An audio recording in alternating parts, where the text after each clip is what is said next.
আশা করি তোমরা ভালো আছো। তোমাদের জন্য রইল শুভকামনা। তো আমাদের যারা এসএসসি ব্যাচ আছো 2027 সালের, তোমাদের সময় কিন্তু খুব কম, আমি বারবার বলি। কারণ এই সময়ের মধ্যে যদি আমরা শেষ করতে না পারি তাহলে আমাদের অনেক ঝামেলায় পড়ে যাবে।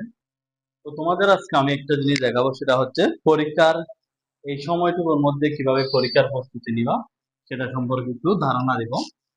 যেমন ধরো আমাদের এখন ম্যাথের ম্যাথে যে চ্যাপ্টার গুলো আছে ওখান থেকে আমরা কি কি করতে পারি। যেমন ধরো ম্যাথ এসএসসি 2007,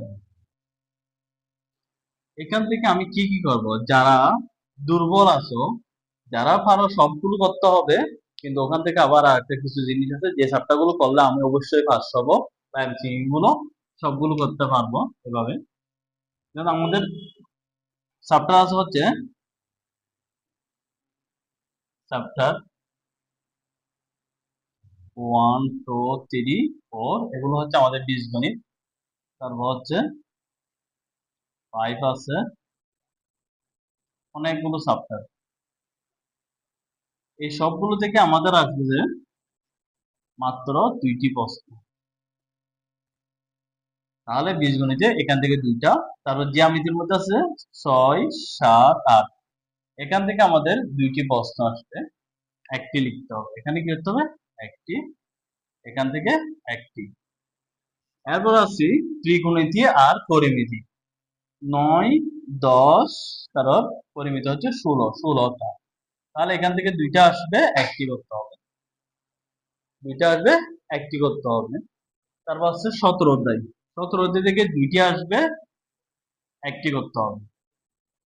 এখন এই এখানে হচ্ছে একটি একটি একটি একটি, মোট 4টি। এখন আমাদের কোন জায়গায় অধ্যায় কম সেগুলো আমাদের দেখতে হবে।